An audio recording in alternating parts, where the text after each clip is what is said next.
राधे राधे भैया। नारायण नारायण।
प्रणाम। नारायण नारायण नारायण।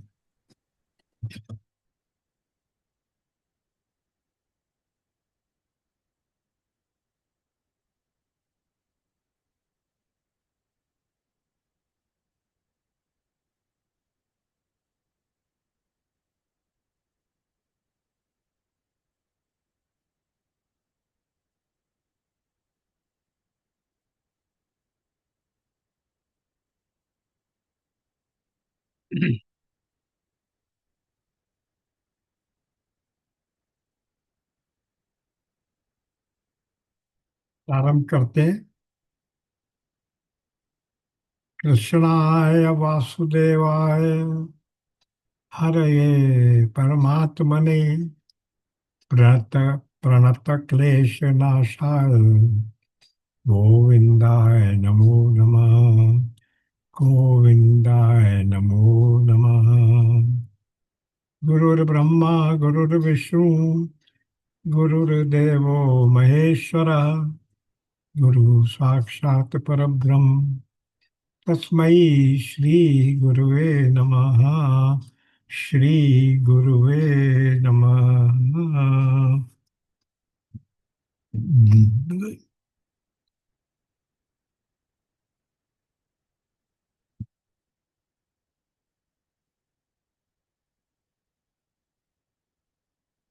पिछले सप्ताह हमने श्लोक संख्या 64 एट पेज 101 कर लिया था। अब आज 63 कर लिया था। अब आज 64 में प्रवेश कर रहे हैं। अपने शत्रुओं का विनाश किए बिना और संपूर्ण भू प्रदेश को अपने आधिपत्य में लाए बिना मात्र यह दोहराते रहने से कि मैं सम्राट हूं, कोई सचमुच सम्राट नहीं हूं। ये प्रकरण क्या चल रहा है इन श्लोकों का कि गुरु शिष्य को बता रहा है कि जो कुछ भी तुम्हें ज्ञान प्राप्त करना है उसके लिए तुम्हें स्वयं ही साधना करनी पड़ेगी। किसी दूसरे के द्वारा की जाने वाली साधना भी काम नहीं आएगी और केवल इसको रटने मात्र से कि मैं ब्रह्म हूं भी आप ब्रह्म नहीं हो जाओगे। ये बात कि मैं ब्रह्म हूं आपके आचरण में उतरनी चाहिए, आपकी अनुभूति में आ जानी चाहिए। इसके लिए वो अलग अलग उदाहरण दे रहे हैं। जैसे पिछली बार उन्होंने उदाहरण दिया था कि कोई व्यक्ति अगर थक गया है तो वो किसी दूसरे व्यक्ति का सहारा ले सकता है, एक मजदूर को कर सकता है, भाई मेरा भूजा वहां से पहुंचा दे। लेकिन जिसको ज्ञान प्राप्त करना है वो ऐसा नहीं कह सकता कि किसी दूसरे को वो एम्प्लॉय कर ले कि तू पढ़ के आ जा गुरुजी से और मुझे ज्ञान प्राप्त हो जाएगा। वो तुम्हें स्वयं खुद ही करना पड़ेगा। ये साधना ऐसी है जिसमें स्वयं ही अपने आप को तपाना होता है, अपने आप को साधन में लगाना होता है। तत्परः संयतेन्द्रिय श्रद्धावान लभते ज्ञानम, तत्परः संयतेन्द्रिय। और ये स्वयं को ही करना पड़ता है। अपने अपने लड़ने पड़ते हैं सबको अपने अपने युद्ध, चाहे राजा रामचंद्र हो चाहे हो गौतम बुद्ध। आपको स्वयं ही अपनी लड़ाई लड़नी है, अपना युद्ध अपने आप पूरा करना है। वही बात है बार बार अलग अलग उदाहरणों से समझा रहे हैं। तो क्या कह रहे हैं कि अपने शत्रुओं का जब तक नाश न कर दो और शत्रु की भूमि प्रदेश पर तुम अपना आधिपत्य न प्राप्त कर लो, तब तक मैं सम्राट हूं, मैं राजा हूं, मैंने उस राजा को जीत लिया, इस प्रकार के शब्द कहने का कोई मायने नहीं होता है। साधक को सर्वप्रथम अपने आंतरिक जीवन में अपेक्षित सभी योग्यताओं अथवा शर्तों को पूरा करना होगा। तब जाकर वह उस अनंत दिव्य तत्व को अनुभूत कर पाएगा। अपने मन के भीतर उठने वाले सब द्वंद्वों को जो जीत ले, अपने आंतरिक शत्रुओं पर जब विजय प्राप्त कर ले, तब उसे आत्मजित की संज्ञा से विभूषित किया जाएगा कि मैंने अपनी आत्मा को पा लिया। आत्म जीतने का मतलब आत्मा पर विजय प्राप्त कर लिया। तो यहाँ पर आत्म शब्द का अर्थ आत्मा पर विजय प्राप्त नहीं, आत्मा तो शुद्ध बुद्ध है, उस पर कोई किसी प्रकार का व्यक्ति के विजय करने का प्रश्न नहीं है। यहाँ आत्मा शब्द का अर्थ है अपने अंतःकरण पर। ऊपर ही लिखा ना, अपने मन के भीतर उठने वाले द्वंद्वों को जीत ले। अपने आंतरिक शत्रु, हमारे आंतरिक शत्रु कौन है? वे ही षड्रिपु, काम क्रोध मद लोभ मोह मत्सर इत्यादि। तो ये सब कहाँ बसते हैं? ये सब हमारे अंतःकरण में ही है ना, मन भी हमारे अंतःकरण में है, ये शत्रु भी हमारे मन में ही है। तो इनको जीत लेगा उसको आत्मजित। तो यहाँ आत्मा शब्द का अर्थ क्या हुआ? जिसने अपने अंतःकरण को जीत लिया है, अपनी इंद्रियों को नियंत्रण में कर लिया है। अब नेक्स्ट पेज पर आ जाइए।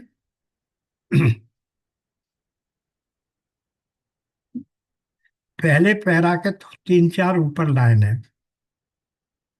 इसी प्रकार जिस साधक ने अपने आंतरिक शत्रुओं को, मिल गया, ऊपर से 4-6 लाइन नीचे शुरू हो रहा है।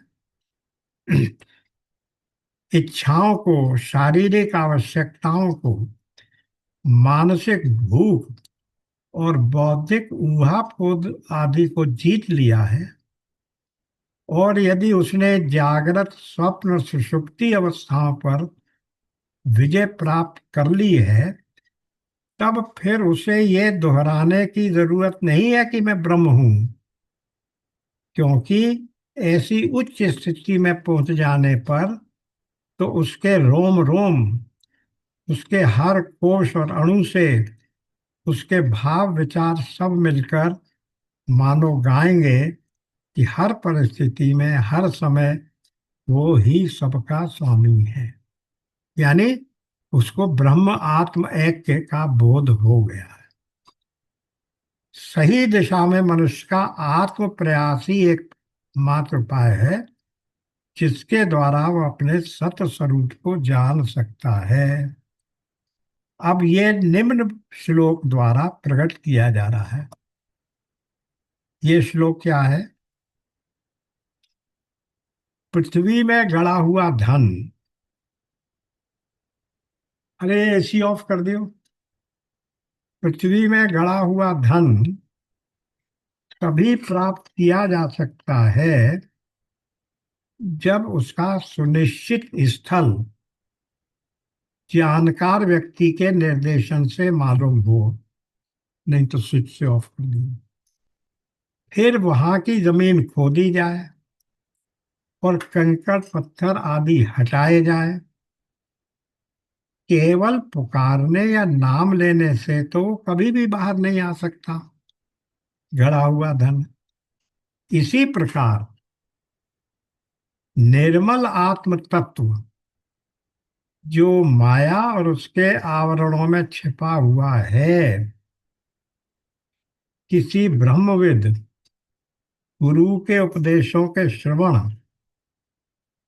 तत्पश्चात स्वयं के मनन और निधिध्यासन के सहारे सहारे ही जाना जा सकेगा। जैसे गड़े हुए धन को निकालने के लिए आपको स्थिति आवश्यक है, उसके ऊपर पड़े हुए कंकड़ पत्थर को हटाने की आवश्यकता है, खोदने की परिश्रम करने की आवश्यकता है। इसी प्रकार हमारे ज्ञान के ऊपर जो ढका हुआ आवरण है, किसका? एक तो मन के मल का, दूसरा मन की चंचलता का, और तीसरा माया का। जो आत्म तत्व के ऊपर सब ढका हुआ है, उसको हटाने पर ही वो ब्रह्म का ज्ञान हमें पूरी तौर से हो पाएगा। और वो ज्ञान कहाँ से मिलेगा? फिर वही हम आ जाते हैं 4.36 पर। तद्विद्धि प्रणिपातेन परिप्रश्नेन सेवया उपदेक्षन्ति ते ज्ञानम ज्ञानिनः तत्वदर्शिनः। तो जो ज्ञानी और तत्वदर्शी लोग हैं, वे तुझे वो ज्ञान देंगे जिसको तू अगर उनके साथ प्रणिपात करके, उनकी सेवा करके प्राप्त करेगा, तो वे तुझे ये ज्ञान देंगे। और वो ज्ञान कहाँ से देंगे? कौन सा ज्ञान देंगे? क्योंकि वो स्वयं तत्वदर्शी हैं, श्रोत्रिय ब्रह्मनिष्ठ हैं, इसलिए श्रुति का ही ज्ञान देंगे, शास्त्रों का ही ज्ञान देंगे। वही बातें यहाँ कह रहे हैं कि, क्या कह रहे हैं कि वे, ये ज्ञान कहाँ से मिलेगा? ब्रह्मविद गुरु। ब्रह्मविद गुरु कौन है? जिसको श्रोत्रिय ब्रह्मनिष्ठ कहा गया, जिसने ब्रह्म को जान लिया है। गुरु के उपदेशों के श्रवण, तत्पश्चात स्वयं के मनन और निधिध्यासन के सहारे ही जाना जा सकेगा। केवल थोथे तर्कों अथवा चर्चा के सहारे ये निर्मल तत्व अपने आप को प्रकट नहीं करता है। पिछले कई श्लोकों के माध्यम से आचार्य ने इसी बात की महत्ता समझा रहे हैं कि हमारा आत्म प्रयास सही दिशा में हो। दार्शनिक चर्चाएं अथवा अध्ययन चाहे किसी भी परिमाण में क्यों न कर लिया जाए, ध्यान दीजिए, दार्शनिक चर्चाएं अथवा अध्ययन चाहे किसी भी परिमाण में क्यों न कर लिया जाए, वे आत्मज्ञान सुलभ नहीं करा सकते। यही तथ्य पुनः इस श्लोक में भी रेखांकित किया जा रहा है। क्यों नहीं करा सकते? क्योंकि वो गुरु ने हमें समझाया नहीं। जब तक ज्ञानी और तत्वदर्शी श्रोत्रिय ब्रह्मनिष्ठ गुरु का सानिध्य प्राप्त नहीं होगा, तब तक ये इतना गहन और गूढ़ तत्व है कि हम उसको समझ नहीं पाएंगे। इसीलिए हम कहा गया है, ये जो वैदिक सनातन धर्म है, ये जो शास्त्र हैं, ये गुरुगम्य है। गुरु के द्वार साधन से, गुरु के माध्यम से ही हम इनमें गमन कर सकते हैं, यानी इनको प्राप्त कर सकते हैं, इनमें प्रविष्ट हो सकते हैं, इनके तात्पर्य को समझ सकते हैं। अब इसको आगे में चलिए, ये सब उदाहरण उन्होंने दे दिए। नेक्स्ट पेज पर आ जाइए, सेकंड पैरा। आध्यात्मिक खजाने की खुदाई के लिए क्या चाहिए? विचार की गैती, गैती कहते हैं खुदा जाता है, कुदाल जिसको कहते हैं, और विवेक की कुल्हाड़ी की आवश्यकता होती है। यानी विवेक और विचार, विवेक और विचार, इतने इनसे ही मिट्टी कंकड़ पत्थर अर्थात देह मन बुद्धि के प्रति आसक्ति यद्यपि जो अज्ञान जनित है वह दूर की जा सकेगी। यानी जो अज्ञान जनित आसक्ति है वो दूर कैसे होगी? श्रवण से और विचार से। देह मन बुद्धि के प्रति जो आसक्ति है, जो अज्ञान जनित है, वो कैसे दूर की जाएगी? विचार के द्वारा। अविद्या व्यक्ति को भ्रम में डालती है और विक्षेपों को जन्म देती है। विक्षेप क्या हुआ? मन की चंचलता, एकाग्रचित्ता न रहना, इधर से उधर सोचते रहना, और परम सत्य के खजाने के ऊपर पर्दा डाल देती है। मनन और ध्यान से ये पर्दा हटाया जा सकता है। श्रवण, मनन और ध्यान, तो इनसे कैसे हटाया जा सकता है? मनन और ध्यान के अभ्यास से मन के विक्षेप कम होते हैं। उस उदाहरण को याद रखिए, जब हम लोग कहते हैं कि मल, विक्षेप और आवरण, यही तीन हमारे ज्ञान के मार्ग में आने वाले प्रतिबंधक हैं, हमारी मोक्ष के प्रतिबंधक हैं, तो वहां भी क्या बात हो रही है? मल को हटाने के लिए निष्काम कर्म, और विक्षेप को हटाने के लिए क्या बताया जा रहा है? स्वाध्याय, जप, तप, ध्यान। वही बात कह रहे हैं, मनन और ध्यान के अभ्यास से मन के विक्षेप यानी मन की चंचलता कम होती है, और उसके फलस्वरूप चित्त में एकाग्रता आ जाती है। हमारा मन एकाग्र चित्त हो जाता है, और चित्त की एकाग्र स्थिति ही विचार के लिए उपयुक्त होती है। यही सर्वोच्च साधना है, और इसका निदर्शन वेदांत में सम्यक रूप से किया गया है।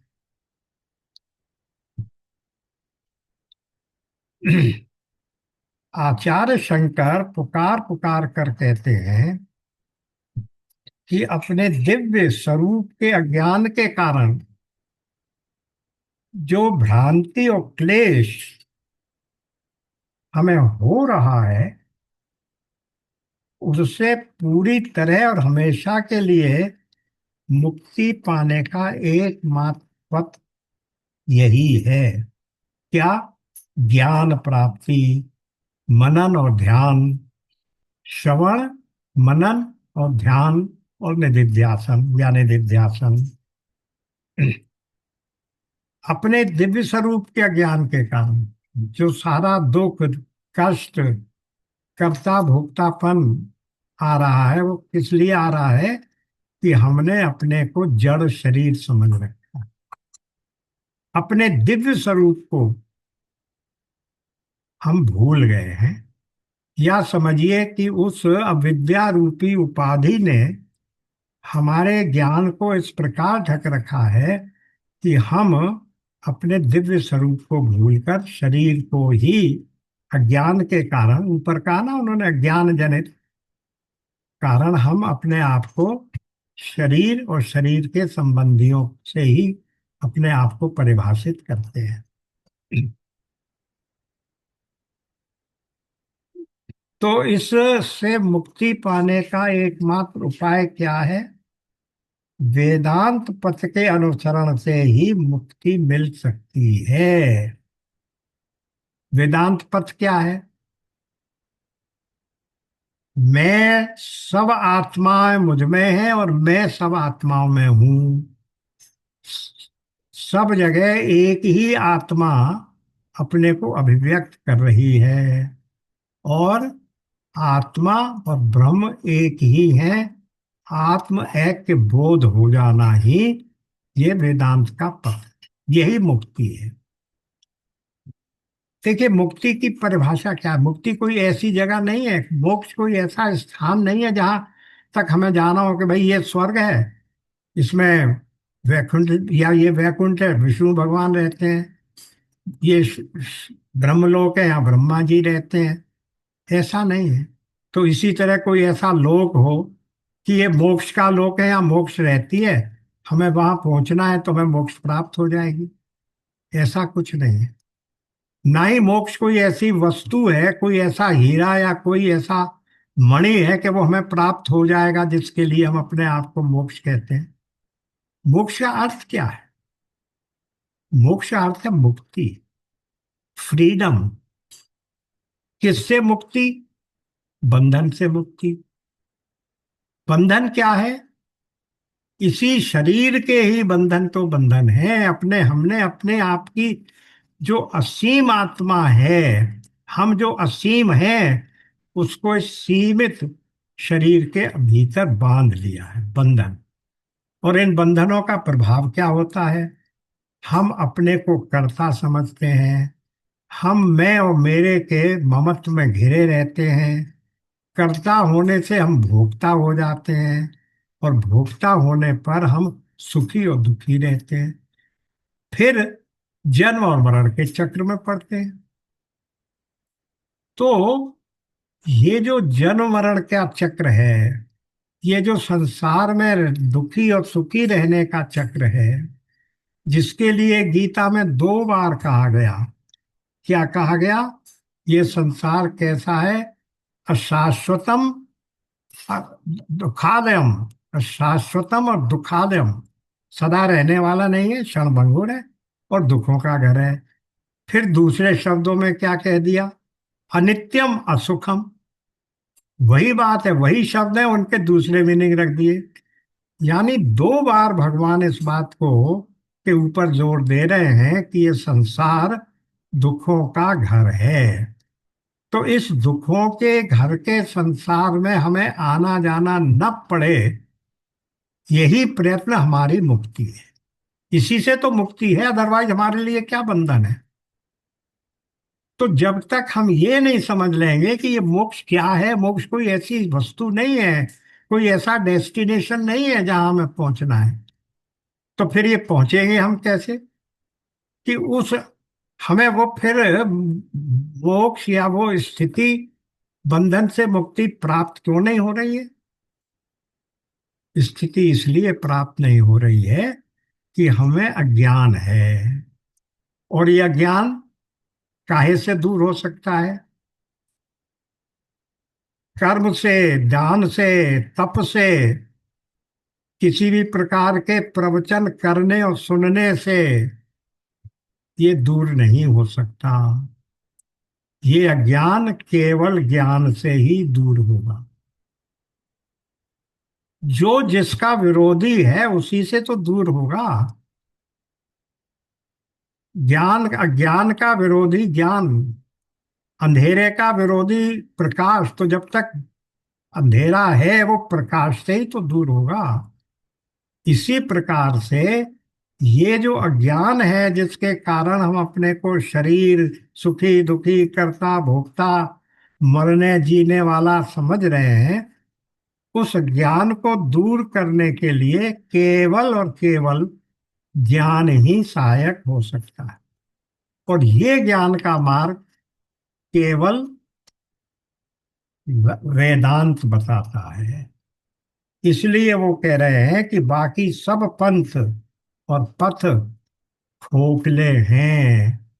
श्रुति ने कहा, नान्य पंथा विद्यते, न अन्य पथ, पंथ, पथ का मतलब, पंथा मतलब पथ, कोई दूसरा मार्ग है ही नहीं। काहे का? इस दुखालय रूपी संसार के जन्म मरण रूपी बंधन से मुक्ति पाने का। ज्ञाना ही ज्ञाना, ज्ञानादेव ही कैवल्यम, ज्ञान ही कैवल्य है। तो केवल माने मुक्ति। प्रज्ञानम ब्रह्म, ज्ञान का नाम ही ब्रह्म है। तभी तो हम कहते हैं ना, ब्रह्म क्या है? सत चित आनंद स्वरूप। और चित में क्या है? चेतनता और ज्ञान। वो चेतन है और ज्ञान स्वरूप है। तो इसलिए वो प्रज्ञानम ब्रह्म भी कहा। ये भी एक महावाक्य है। तो इस प्रकार से केवल मात्र वेदांत के सिद्धांतों से ही हमें मुक्ति मिल सकती है। वेदांत की तुलना में अन्य समस्त पथ व प्रविधियां, प्रविधियां का मतलब और प्रकार के तरीके, साधन अपरिपक्व हैं। उनके तर्क घिसे पिटे हैं। उनकी युक्तियां कटु अथवा शुष्क हैं। उनकी दृष्टि बिल्कुल कैसी है? दृष्टि विकृत है। और उनके दावे मिथ्या हैं। ये कह के यहाँ इन्होंने वेदांत के सिद्धांत की उत्कृष्टता, महत्ता, श्रेष्ठता बता दी। अब आगे क्या कह रहे हैं? अतः, इतना सब करने के बाद क्या कह रहे हैं? अतः जन्म मरण के बंधन से मुक्त होने के लिए बुद्धिमान मुमुक्षु को, यहां भी वही बात आ गई, मुमुक्षु सबका अर्थ क्या है? मोक्ष की इच्छा रखने वाला व्यक्ति। तो क्या कहना चाह रहे हैं? कि जिसको मोक्ष प्राप्त करने की अभिलाषा हो, उसे क्या करना चाहिए? मोक्ष प्राप्त करने की अभिलाषा का मतलब क्या है? जन्म मरण के बंधन से मुक्त होने की अभिलाषा को ही मोक्ष या मुक्ति कहते हैं। स्वयं ही हर संभव प्रयत्न करना चाहिए। स्वयं ही करना पड़ेगा। One has to bear one's own cross. कोई दूसरा नहीं लाएगा। जीसस को अपना ही क्रॉस ले जाना पड़ा था। हमें और आपको भी जो दुख हमें मिला है, जो कार्य हमें मिला है, उससे मुक्ति पाने के लिए स्वयं ही प्रयत्न करना पड़ेगा। स्वयं ही कष्ट झेलने पड़ेंगे। स्वयं ही साधना करनी पड़ेगी। तत्परता और संयतेंद्रियां बरतनी पड़ेगी स्वयं। ये सब यहाँ कह दिया। जैसा कि बीमारी आदि को दूर करने के लिए करना पड़ता है, स्वयं ही दवा खानी पड़ती है, स्वयं ही परहेज भी करना पड़ता है। पिछले 9 श्लोकों में चली आती हुई विचारधारा का यहाँ इस 10वें श्लोक में समापन हो रहा। 9 श्लोकों में अलग अलग अलग उदाहरणों से ये बताया गया कि कुछ सब कुछ तुम्हें ही करना है। स्वयं की साधना करनी है। चाहे मार्ग कितना ही दूर दिखे, पर चलना तुम्हें स्वयं ही पड़ेगा। गुरु और शास्त्र क्या करते हैं? मार्ग दिखा सकते हैं, पर चलना तुम्हें ही पड़ेगा। तो अब क्या कह रहे हैं? तो श्लोक में शब्द आया। श्लोक देखिए। तस्मात् सर्व प्रयत्नेन। तस्मात् का अर्थ होता है इसलिए। अतः 8.8 में भी ये शब्द आया। तस्मात् सर्व कालेषु। तस्मात् सर्व कालेषु माम अनुस्मर युद्धच्च। इसलिए क्या कर? हर समय निरंतर तस्मात् सर्व कालेषु माम अनुस्मर, मेरा स्मरण कर। और युद्धच्च, युद्ध भी कर, यानी अपना जो जीवन के कर्तव्य हैं उन्हें भी कर। पर ये नहीं आया कि युद्ध भी करो मुझे याद कर, नहीं, मां मनुस्मर पहले, मेरा स्मरण करते हुए युद्ध कर, मेरा स्मरण करते हुए जीवन संघर्ष में लग। इस तस्मात, तो ऐसे यहीं भी तस्मात कह रहे हैं। इसलिए क्या करो कि अब तक जो कहा जाता है उसका निष्कर्ष ये है, तस्मात् सर्व प्रयत्नेन भव बंधन विमुक्तये। अपने ही प्रयत्न से, इतनी पूरे उदाहरण देने के बाद निष्कर्ष निकाल दिया, अपने ही स्व प्रयत्न से भव का बंधन, संसार का बंधन छूटेगा।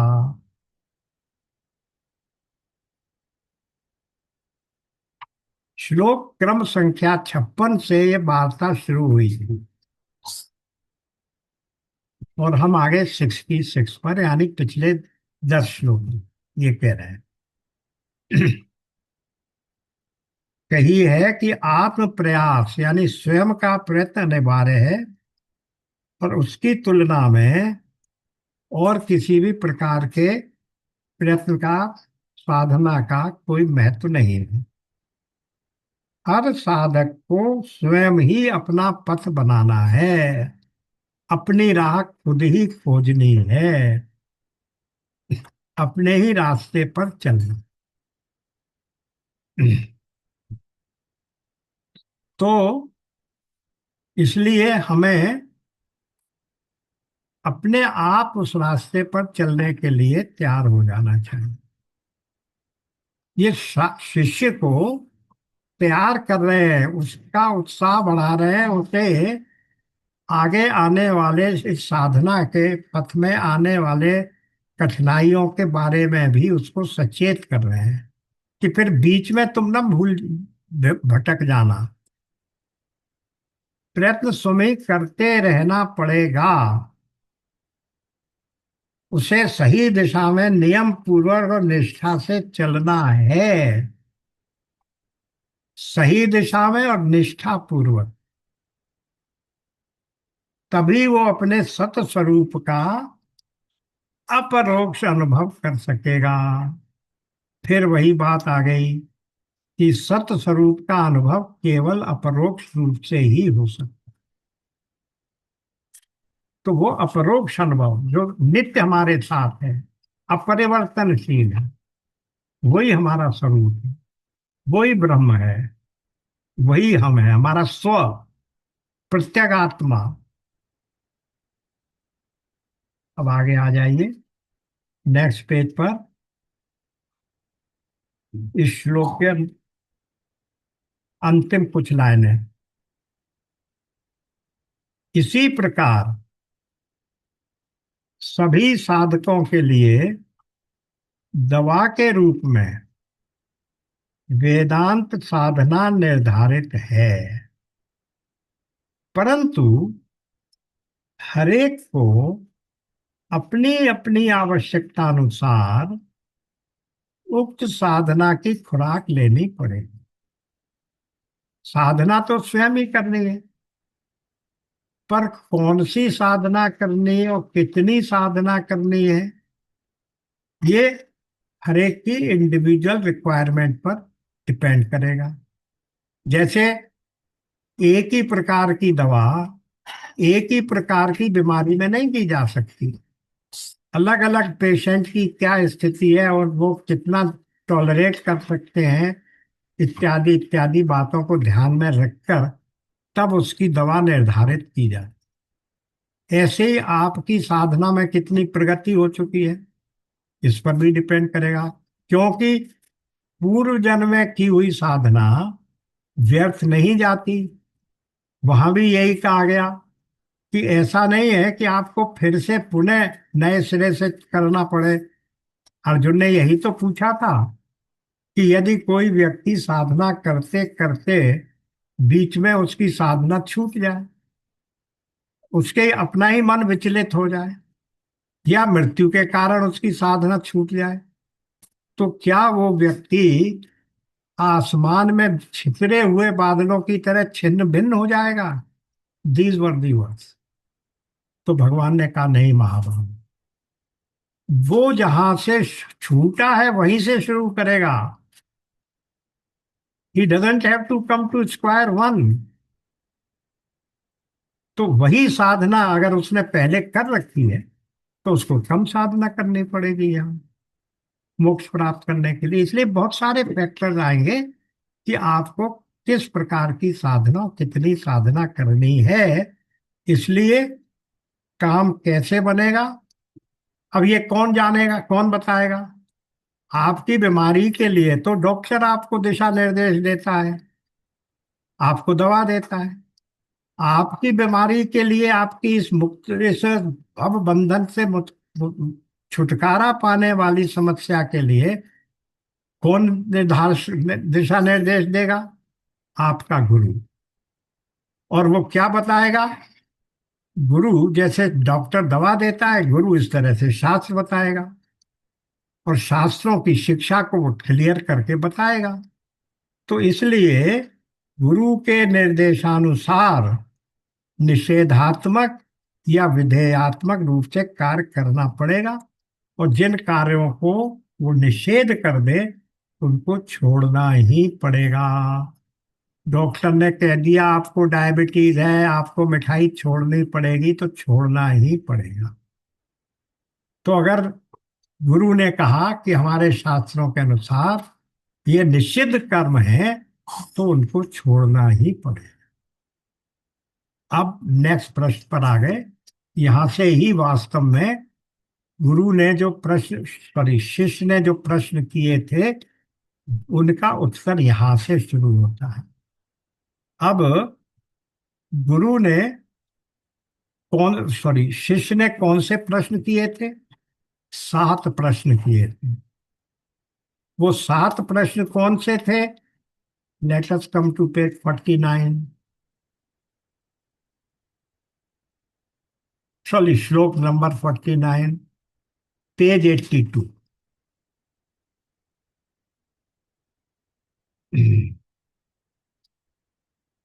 ऊपर से ही शुरू कर लीजिए। बंधन किसे कहते हैं? लीजिए, यही सबसे पहला प्रश्न ही आ गया जिसके बारे में हम लोग इतनी चर्चा कर रहे हैं। वो बंधन अस्तित्व में कैसे आया? हम बंध कैसे गए? और उसका ये अस्तित्व बना कैसे रहता है? उससे पूरी तरह से मुक्ति कैसे पाई जा सकती है? बात सारी घूम फिर कर वहीं आ गई कि हमें मोक्ष कैसे मिले। अनात्मा क्या है? परमात्मा कौन है? यहां देखिए, शब्द परमात्मा क्यों लगाया गया। हम लोग भी जब बार बार बोलते हैं तो प्रत्येक आत्मा की बात करते हैं। इसलिए लगाया गया कि आत्मा शब्द का प्रयोग हमारे शास्त्रों में और गीता में अनेक अर्थों में किया जाता है। आत्मा का अर्थ अंत्यकरण के रूप में तो बहुत बार किया जाता है, केवल मन के रूप में किया जाता है, शरीर के रूप में भी किया जाता है, और बहुत से भी संदर्भ के अनुसार बहुत सी बातों के लिए आत्मा शब्द का प्रयोग हो जाता है। इसलिए उस दूसरे दूसरे अर्थों को अवॉइड करने के लिए हम क्या कहते हैं? प्रत्यक्ष आत्मा, जो हमारी सबसे अंदर वाली भीतरी वास्तविक स्वरूप है, जिसको हम आत्मा कहते हैं, जो अपना स्वरूप है, उसको हम कहते हैं प्रत्यक्ष आत्मा। उस प्रत्यक्ष शब्द को ही यहां उन्होंने कह दिया परमात्मा, ताकि हम दूसरे प्रकार की आत्माओं के मीनिंग से उसको कंफ्यूज न करें। तो एक हो गया अनात्मा और एक हो गया परमात्मा। फिर कहा आत्म अनात्म विवेक की पद्धति क्या है? ये बहुत महत्वपूर्ण बात है। आत्मा और अनात्मा को तो समझ लिया, बड़ा आसान है। जो कुछ आत्मा के बियॉन्ड है वो सारा अनात्मा है। भाई, एक आत्मा को पहचान लें आप तो बाकी तो सब अनात्मा ही है ना। लेकिन ये पहचान ही तो बात है मुख्य। आत्म और अनात्म विवेक की पद्धति क्या है, कृपया ये मुझे समझाइए। ये 7 क्वेश्चंस हैं। अब गुरु उन 7 प्रश्नों का उत्तर देना यहां से शुरू करते हैं। क्या करते हैं?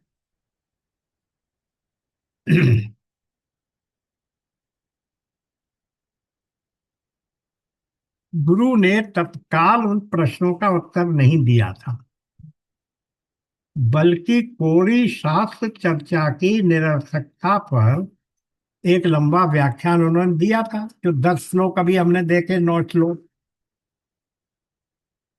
क्योंकि स्वयं की साधना और आत्म प्रयास के बिना शास्त्र ज्ञान बेकार हो, वो आत्मसात नहीं हुई। हमारे आचरण में, हमारे अनुभव में वो नहीं आए, क्योंकि गुरु ने ये व्याख्यान इस आशय से दिया था। अब इस श्लोक में, ये अब जिस श्लोक में हम आ गए 67 में, गुरु एक बार पुनः शिष्य की मेधा की प्रशंसा करते हैं कि उसने कितनी सुस्पष्टता और सुंदर उपयुक्त शब्दों में प्रश्न प्रस्तुत किए हैं। मेधा का मतलब है उसकी इंटेलिजेंस। प्रश्नों में सुंदरता तब आती है जब कोई विचार मन में स्पष्ट हो, वरना जो प्रश्न भी हम करेंगे वो कंफ्यूज होगा, क्योंकि स्वयं हमें नहीं मालूम है कि हम पूछना क्या चाह रहे हैं, हमारी समस्या क्या है, हमारे मन में प्रश्न क्या है। तो जब तक प्रश्न स्वयं हमारे अंदर अंदर स्पष्ट नहीं हो, तब तक हम उस प्रश्न को बताएंगे कि उस प्रश्न को बनाएंगे कैसे। तो जब तक कोई विचार मन में स्पष्ट नहीं है, तब तक उसके लिए प्रश्न भी सुस्पष्ट नहीं किया जा सकता। जब कोई अधिकारी शिष्य गुरु के चरणों के निकट पहुंचता है, तब इसमें पानी भरो। पहले तो श्रद्धा, भक्ति और प्रेम से उसका हृदय और उसकी वाणी, नहीं, तो पहले तो श्रद्धा, भक्ति और प्रेम से उसका हृदय और उसकी वाणी इतनी गदगद हो उठती है कि वो उस दिव्य वातावरण की प्रशांति को अपनी बक बक से भंग नहीं करना चाहता, वो मौन ही रहता है। यानी इररिलेवेंट बातों को पूछने की बात नहीं करना चाहता। बक बक का मतलब यहाँ केवल ये है। और क्या पहुंचता है? गुरु के चरणों में जाने के लिए उसे क्या करना चाहिए? श्रद्धा, भक्ति और प्रेम। यही तीनों बातें वहां 4th चैप्टर में कही हैं। क्या करे वो? प्र- सद्विधि प्रणिपातेन, प्रणिपात करके, प्र, परिप्रश्नेन सेवया, सेवा भाव से उनका सेवन करके तब वो परिप्रश्न करे। तो श्रद्धा, भक्ति और उसके बाद क्या आ गया? भक्ति, श्रद्धा और भक्ति से और प्रेम, तीनों प्रकार से वो गुरु की सेवा करे, श्रद्धा से, भक्ति से। जब तक श्रद्धा और भक्ति से आप प्रश्न नहीं पूछेंगे, जब तक कोई अपनत्व गुरु के साथ नहीं बनाएंगे, कोई ना कोई संबंध नहीं बनाएंगे, तब तक गुरु से किसी भी प्रकार के उत्तर की आकांक्षा या अपेक्षा नहीं की जा सकती। देखिए, जब अर्जुन ने भगवान से प्रश्न किए, तब तक भगवान नहीं बोले, शिष्यस्ते हम शादिमाम त्वाम प्रपन्नम, जब तक नहीं कहा। मिनट में जम लगेगा कि चीटी आ जाएगी। हाँ? ब्रेड में जैम नहीं लगाई ना, अच्छा। लेके आ जाएगी भेज देना। एक संबंध बनाना पड़ता है, जो क्योंकि उन्होंने क्या कहा था, कार्पण्य दोषोपहत स्वभाव प्रच्छामि त्वाम धर्म सम्मूढ़ चेता। मैं आपसे पूछता हूं, क्या पूछता हूं? पृच्छामि त्वाम धर्म सम्मूढ़ चेता। फिर वो क्या है, वो शब्द आगे का था, वो है पृच्छामि त्वाम धर्म सम्मूढ़ चेता। श- यश्रे वो है यश्रे चितम ब्रूहि जरा तन्मे। ध्यान दीजिए। और यश्रे स्यान यश्रे स्यान ब्रूहि तन्मे शिष्यस्ते हम शादी माम त्वाम प्रपन्नम। यश्रे स्यान निश्चितम श्याम ब्रूहि निश्चितम ब्रूहि तन्मे। मैं तुमसे निश्चित रूप से पूछता हूं। क्या पूछता हूं? जो मेरे श्रेय के लिए उचित हो वो बताइए। तो वो श्रेय के लिए पूछ रहा है, पर भगवान जवाब नहीं दे रहे हैं। तब उसने क्या किया? एक संबंध बनाया। शिष्यस्ते हम, मैं आपका शिष्य हूं, इसलिए मुझे अनुशासित कीजिए, शिष्य की तरह मुझे बताइए मुझे क्या करना है। लेकिन तब भी भगवान ने जवाब नहीं दिया। फिर उसने क्या कहा? शिष्यस्ते हम शादिमाम त्वाम प्रपन्नम। मैं आपका शरण में आता हूं, शरणागति में आप। उसके बाद भगवान उत्तर देना शुरू करते हैं। रामचरितमानस के अरण्य कांड में भी आती है एक चौपाई, जिसको हम वहां राम गीता कहते हैं। भगवान राम से लक्ष्मण जी ने 4 प्रश्न किए हैं। वो चारों प्रश्न वेदांत के ही प्रश्न हैं। कभी जब हम सैटरडे क्लास में जब हम रामचरितमानस करते हैं, कभी इस प्रकरण को पूरा करने के बाद हम उस विषय को ले लेंगे। तो वहां भी भगवान श्री राम से प्रश्न करते वक्त क्या कहते हैं वो? लक्ष्मण जी, आप जो सारे विश्व के साई हैं, मैं उनसे पूछूं अपने निज प्रभु की नाई। आप तो विश्व के बंधु हैं, विश्व के नायक हैं, भगवान हैं, ईश्वर हैं, पर उससे मेरा आपका रिश्ता थोड़ी कायम हो रहा है। पूछूं निज प्रभु की नाई, मेरे अपने स्वामी के रूप में मैं आपसे पूछना चाह रहा हूं। जनरलाइज्ड फॉर्म में नहीं, कस्टम जवाब जवाब दीजिए मुझे। तो जब तक निजी संबंध नहीं कायम होता है, वन टू वन संबंध नहीं कायम होता है, तब तक उत्तर सही नहीं प्राप्त होता। यही बात वो कह रहा है, यहां पर भी कही जा रही है, या उस 4.37 में भी यही बात कही गई थी कि गुरु के पास जाकर प्रणत पाद होकर उसकी सेवा करके उससे प्रश्न पूछो, तब गुरु तुम्हें उत्तर देगा। यही बात यहां कही गई है। अध्ययन, चिंतन और मनन के बाद जो कुछ कठिनाइयां उसके सामने रह जाती है, जिनका समाधान वो नहीं कर पा रहा है, उसे ही पूछने के लिए अधिकारी शिष्य गुरु के चरणों में पहुंचता है। यहां भी चूंकि बात उस शिष्य के दिमाग में एकदम साफ थी, इसलिए गिने चुने शब्दों में ही वो अपने मन की शंकाओं को स्पष्टतः प्रकट कर सका।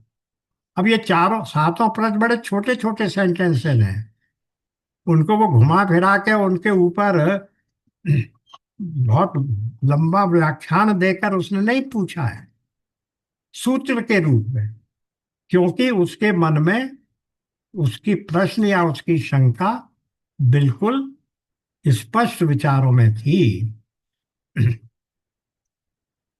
तो जो शिष्य ये समझ गया है, ये पहले पैरा, नेक्स्ट पेज पर आ जाइए, फर्स्ट पैरा की लास्ट लाइन।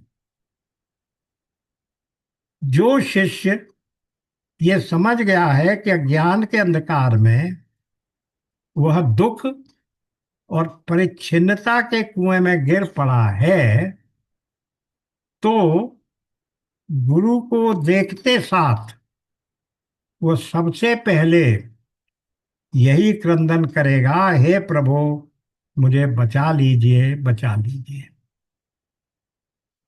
यानी अब यहां दो बातें आई। वो शिष्य किस स्थिति में है? दुख में है। दुख में क्यों है? अज्ञान के कारण उसने अपने आप को शरीर समझ रखा है, इसलिए कर्ता भोगता है, इसलिए सुखी दुखी है। फिर जन्म मरण का बंधन है, दुखालय रूपी संसार में पड़ा हुआ है, जिसमें अ- असुखम है, सुख भी नहीं है, तो इसके लिए वो दुखी है। तो ये तो दुख हो गया, या बंधन का दुख है, जिसके बारे में अभी तक हम लोग बात कर, जिसका सबसे पहला प्रश्न ये है कि बंधन क्या है। वो दुख ही बंधन है। दूसरी बात कह रहा है, परिच्छिन्नता के कुएं में गिरा पड़ा है। ये परिच्छिन्नता शब्द क्या है? ये भी बहुत बार बार आता है और आगे भी आएगा। परिच्छिन्नता का अर्थ ये है कि वो कटा फटा है, टुकड़े टुकड़े है, सीमित है, अपने अपने सीमा का उसको अनुभव है, उसकी वजह से वो दुखी है। और वो काहे से सीमित है? देश काल और वस्तु की सीमाओं से सीमित, इसीलिए उसको परिच्छिन्न कहते हैं। छिन्न भिन्न हुआ है। ये शब्द कहाँ से आया? छिन्न आया। छिन्न भिन्न किसको कहते हैं? एक टुकड़ा यहाँ, एक टुकड़ा वहां है, अलग अलग पड़े हुए हैं, सीमित हो गए, टुकड़े टुकड़े हो गए। परिच्छिन्न का मतलब क्या हुआ? पूरी तौर से छिन्न हुए हुए हैं, यानी अंशों में बटे हुए हैं, पूर्णता का अनुभव नहीं है, असीम का अनुभव नहीं है। ये सब परिच्छिन्नता के, परिच्छिन्नता शब्द का भाव बताने वाले शब्द हैं। तो क्या हुआ? वो दुख और परिच्छिन्नता के कुएं में गिरा हुआ। अब यह कुएं शब्द का भी प्रयोग बड़ा उपयुक्त है। गोस्वामी जी कभी ये नहीं कहते कि भव सागर। गोस्वामी जी रामचरितमानस में हमेशा कहते हैं भवकूप। क्यों कहते हैं? सागर की तो बहुत वैसे ही इतनी विस्तार है सागर का, तो अगर आप भव सागर में पड़े हुए हैं तब कोई बहुत ज्यादा नुकसान नहीं। आप एक विस्तार में पड़े हुए हैं, आप सारे संसार की विस्तार को देख रहे हैं, सारी अभिव्यक्ति को समझ रहे हैं, ब्रह्मांड की को। लेकिन अगर कूप में पड़े हुए हैं तब तो कुएं के मेंढक की तरह आप कूप में हैं, कूप मंडूक इसीलिए तो कहा जाता है। तो यहाँ कुएं शब्द का प्रयोग भी इंटेंशनल है, ये बताने के लिए कि जो व्यक्ति दुख में है, परिच्छिन्नता में है, वो तो ऐसा ही है जैसे कुएं में पड़ा हो। उसे अपनी असीमता का पता ही नहीं है, इसलिए कुआं शब्द आया। इसीलिए गोस्वामी हर जगह भवकूप कहते हैं। तो गुरु के सामने जैसे ही गुरु आया तो सबसे पहले तो यही कहेगा कि ना मुझे इस कुएं से निकाल लीजिए। कोई व्यक्ति कुएं में पड़ गया हो और उसे किसी दूसरे व्यक्ति के पदचाप सुनाई दे तो यही तो आवाज लगाएगा, अरे प्लीज आइए, मैं नीचे पड़ा हुआ, मुझे निकाल लीजिए। पहले वो अपनी ये कथा थोड़ी सुनाएगा कि मैं किस तरीके से गिर गया कुएं में। पहले तो कहेगा मुझे निकालिए। इसी तरह वो शिष्य ये थोड़ी कहेगा मैं बंधन में कैसे फंस गया, पहले तो कहेगा मुझे बचाओ, फिर मैं अपनी कहानी सुनाऊंगा। ये बात यहाँ कही गई। अब और देखिए, शिष्य की प्रशंसा करने के बहाने आचार्य शंकर समस्त साधकों और शिष्यों को समझा रहे हैं कि जब गुरु के पास पहुंचो तो बकबक मत करो। बकबक शब्द का प्रयोग ये इन्होंने 2 बार किया। इररेलेवेंट टॉक्स मत करो, व्यर्थ की बातें, भलाई बुराई की बातें मत करो। इसका मतलब ये नहीं है कि तुम्हारे बोलने की स्वतंत्रता छिन गई है। एक बार जिसको तुमने गुरु मान लिया, उसके निकट वेदांत के ज्ञान का अर्जन करने हेतु ही, करने के लिए अपनी विद्वत्ता का प्रदर्शन मत करो। ये बकबक, मैं तो इतना जानता हूं। देखिए, श्रीमद् भागवत में आता है, छोटी सी कथा है। नारद जी को ज्ञान प्राप्ति करने के लिए उन्होंने अपने बड़े भाई, नारद जी क्या है, नारद जी ब्रह्मा जी के मानस पुत्र हैं। और ये जो 4 शिष्य वो हैं, जिनको हम कहते, वो क्या है, सब वो 4 नाम जिनके हैं, जो सदा उसी आयु में ही रहते हैं। सनंदन सनत कुमार। हाँ, सनक सनंदन सनत कुमार। सनक सनंदन सनातन और सनत कुमार, तो सनकादि कहलाते हैं वो भी बड़े ज्ञानी हैं। तो उनसे उन्होंने ज्ञान प्राप्त करने की अभिलाषा की। नारद जी ने सनकादि से ज्ञान प्राप्त करने की अभिलाषा की। तो वो पूछते हैं कि भाई तुम ये बताओ पहले कि तुम्हें आता क्या है। अब नारद जी ने तो पूरी 64 विद्याएं बता दी कि मुझे ये सब आता है। तब उन्होंने ये कहा कि इन विद्याओं को प्राप्त करने से तुम्हें क्या, वो कैवल्य मोक्ष नहीं प्राप्त हो सकता, इसीलिए तुम दुखी हो। यही बात वो यहाँ कह रहा है कि अगर नारद जी अपनी विद्वत्ता का प्रदर्शन करने लगते तो ज्ञान कहाँ से प्राप्त कर लेते। उन्हें तो 64 विद्याएं आती थी, 64 कलाएं वाले थे। पर अपनी अयोग्यता को जानते हुए उन्होंने उनसे कहा। तो इसी तरीके से जिस शिष्य को ज्ञान प्राप्त करना है, उसे अपनी जो आती हुई विद्या है उसका अभिमान नहीं दिखाना है। वो तो गुरु की परीक्षा लेना हो जाएगा। इसलिए वो कह रहे हैं कि अपनी विद्वत्ता का प्रदर्शन मत करो। इसी को बकबक करना कहा। अब यहां शिष्य द्वारा पूछे गए प्रश्न सूत्रात्मक हैं, एक एक पंक्ति के हैं। स्पष्ट है कि इस बालक को विषय का प्रारंभिक ज्ञान है। ठीक बात है, उसने सही सही तत्व उनको बना लिया, फॉर्मुलेटेड है क्वेश्चन, बहुत सही फॉर्मुलेट की है। सब प्रश्न अर्थगर्भित भी हैं, यानी उनमें कुछ गूढ़ तत्व छिपा हुआ है जिसका उत्तर देने लायक है वो प्रश्न, खोखले प्रश्न नहीं है। स्पष्टतः विषय का चिंतन मनन किया गया है और शोध के फल स्वरूप ये प्रश्न उसके सामने उभरे हैं। ये वेदांत चर्चा, अब देखिए कितना अच्छा उदाहरण दे रहे हैं चिन्मयानंद जी। ये वेदांत चर्चा किसी रविवासरी पत्रिका में मनोरंजनार्थ दी जाने वाली सामग्री नहीं है। It is not an entertainment article published in weekly newspaper. वो नहीं है ये। मनोरंजन की बात नहीं है, तो फिर क्या है?